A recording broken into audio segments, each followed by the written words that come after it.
Map number 3 here. Rotterdam, on what could be the final map of the night. Would you do the honors and introduce these two? Let's do it. Over here on the right top side of the map, we have the man who's going up to 10 drones before making an overlord. He's pulling an SD on us. It's Aces Bly. Bly, of course, once upon a time showed us his beautiful white pants at the Home Story Cup. I will never forget. I'm not sure if you saw them, but they're legendary, at least among us, little Home Story Cup Circle Jerk Club. And over here on the south side of Merry-Go-Round, we have the other eOnZerG that's undefeated today in best of threes at least. It is Scarlett. Once more, if you're a big Scarlett fan, I encourage everybody to tune into WCS America this weekend. That's one of the reasons why, I mean, obviously I would have cast this regardless, but I really wanted to give some extra, put WCS America in the limelight a little more, because I really think we are looking at a fantastic weekend. We have a great top 8 ahead of us, so I hope all of you guys will be tuning in, and if you're somehow watching from Southern California, make sure to join us in the WCS America studio, which is in Burbank. Burbank is, other than the WCS studio, there's just not a whole lot in Burbank, but we make Burbank better. Who are the top 4? For anyone who hasn't been watching. Sorry, top 8. Top 8? Alright, so the first match of the day is going to be Scarlett versus Hard. The second match will be Hyun versus Huck. The third match will be Polt versus... No, excuse me, it will be Balmer versus Big Baby. And then the last match will be Polt versus Liquid Hero. Do you have your money on anyone? Or are you not allowed to say? I think it's really hard to predict. I know I didn't put any real money on, but if I would make predictions, I said Hard the other day just because there's a chance that he plays 2 Zergs before he makes it to the final. And anybody who makes it to the final obviously has a shot at winning it. So I would love to see Hard win. He really... I turned into a Hard fan over the last year. Like, I'm not afraid to admit it. I love that guy. Well, I'll be sure tuning in. I've got nothing to do this weekend. I would love to see Scarlett or Huck win, of course. That would really excite me. I would go ham. And Balmer is a buddy of mine as well, you know. I get along with all of them. If Scarlett wins, she can go to BlizzCon, can't she? That is true. So that makes it an extra reason. Let's talk ZvZ, Medals. What are you watching? I'm just keeping an eye on what these two are doing. Their gas timings. We've got speed coming out now from Bly. Also just chilling there with 3 drones still on that gas. The 2 of them, hatch timing is slightly slower for Scarlett, but not by too much. Also just taking her gas now, so a little bit further behind on that. Both sitting there with 2 lings out on the field. Drone count, pretty much equal. There's not really too much difference between them other than the speed for Bly. Yep, and now Merry-Go-Round, of course, has this large ramp in your natural. That can make things a little tricky. This is not a map where you can just take gases for a very long amount of time and then even wait for a little bit before you drop those evolution chambers and your roach warren. This is something that Scarlett surely is aware of. This is an interesting build by her though, because like the extractor is sort of an in-between. It wasn't very quick, but it's also not extremely late. It's something that Chan has done in the past. Like, he will drop both evolution chambers and the roach warren, but then he will still make a lot of speed links when they will have like +1 carapace upgrade and try to cancel the 3rd base on the other side of the map. I'm not sure if this is what Scarlett is doing over here, but we will see. Got a lot of lings coming out from Bly at the moment. He's also got his Baneling that's just now finished up, so he's looking to get quite aggressive here. Scarlett hasn't actually scouted anything here, but may have seen a couple of the lings come out with good Overlord placements. So already has a Spine coming up, is already trying to close up this ramp distance with an Evolution Chamber. So should be in an... Oh, actually, no, the Spine isn't going to be done quite in time with these Banelings coming up. But no, but there we go, yeah. Fine. See, we'll have a wall off, and that is all that matters. Here come the first 4 Banelings for Bly. They may actually be able to bust the Roach Warren. Yes, wow, that is massive for Bly. That might actually help him quite a bit in the execution of this push. Comes on through, quite a few lings weighing around at the moment for Bly. Overall in Zergling numbers, it's 16-1 at the moment. No drones taken down yet. The Queen's doing actually a great job. First 2 workers are now picked off. A lot more lings in production on both sides. Bly breaches into the main base. Bly needs to do a little more than he's done so far. Cancelling the Roach Warren, that's really nice, because that will make sure that he can keep this aggression up for a while, because now it's just slow Zerglings with the potential Banelings for Bly. And of course he has the speed as well. During all this, Scarlett actually starts her layer. That is very, very ambitious. While there is nothing but Zerglings streaming across the map, that is a very, very bold call. Medals. This is going to be very interesting to see what comes through from here. We've got Bly just still rallying over a lot of units. Morphing in those Banelings now. That's what I was waiting for.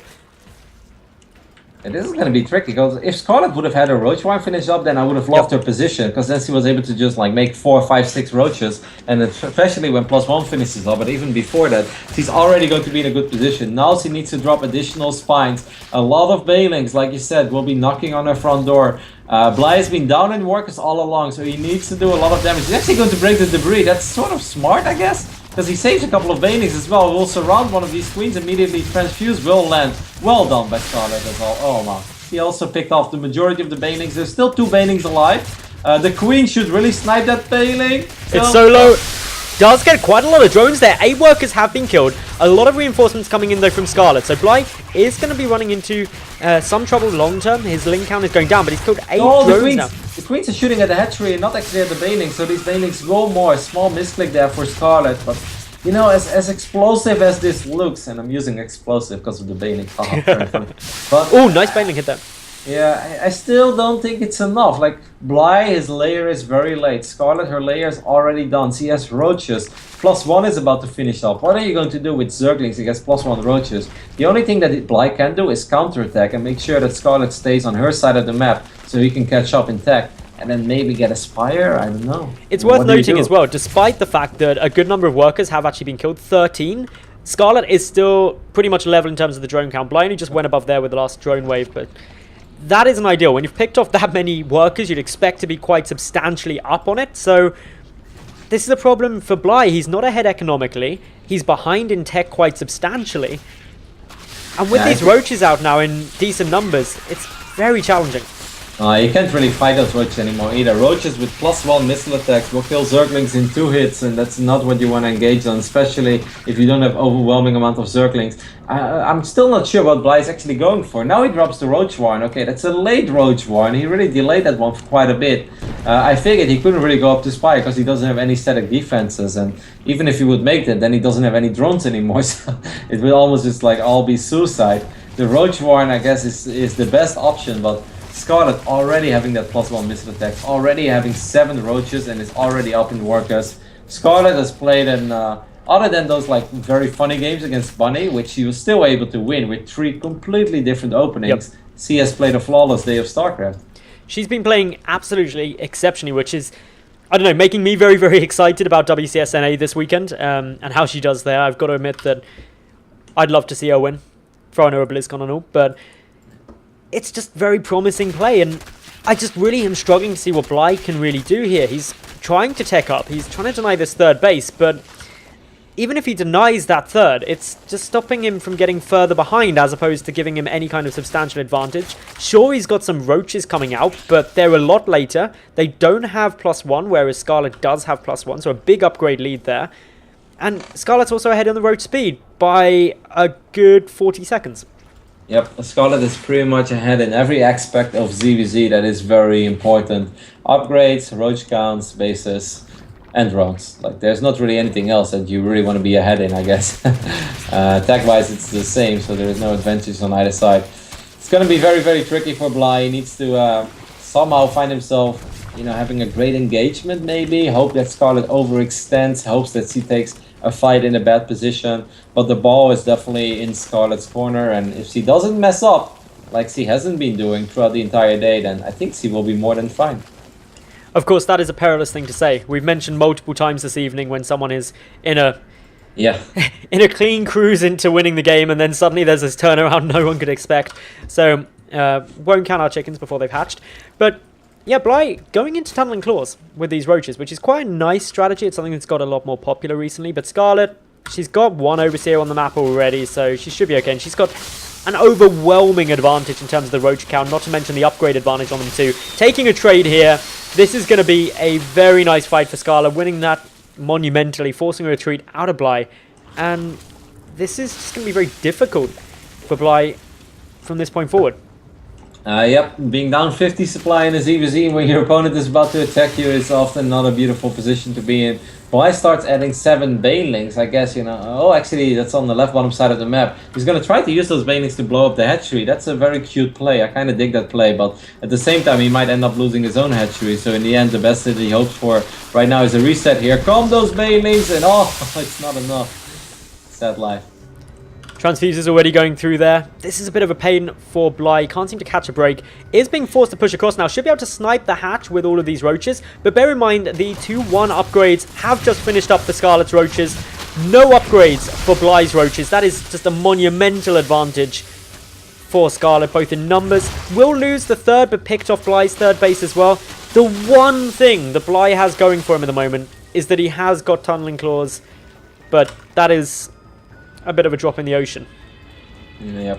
Yeah, I mean, it's a cool comeback upgrade in general. You can really make stuff happen, especially if you're a far superior player to your opponent. Then using stuff like tunneling claws can really make them fall apart. Like I've noticed this in the past when I'm in myself and I'm playing a PvZ and I'm in an okay position, but the Zerg is kind of better than me. Then on a certain point it just starts driving me nuts, you know, attacking at multiple locations at once. But Scarlett is already so good. I honestly doubt that Bly will be able to outplay her with tunneling claws. And there's almost nothing that Bly can do. There's really, you know, I would love to say that this is going to be really close, guys, but 70 supply advantage in a ZvZ with better upgrades for Scarlett as well.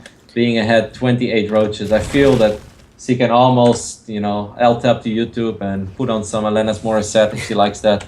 Listen to that, sing a song, and then she comes back and she probably wins the game if she just A-moves with her army across the map. One thing to touch on is, worth noting these tunneling claw roaches, Scarlett's got 5 overseers out on the map. Pretty much any avenue that there could be a move-in of those tunneling claw roaches, she's got covered with the detection. So, just really covering her bases. Going for a counter-attack now. There are a lot of spines trying to come up, a few roaches back at home. But that upgrade advantage is massive. Scarlett pushing through now. This may trigger Bly to try and counter, but I just don't think it's going to work for him. There's defensive roaches here for Scarlett. She's got a couple of spines up. Both sides going for this now, but Bly knows it. GG, and Scarlett takes this final series of the night 2-0 and wins all 3 of her series from this evening.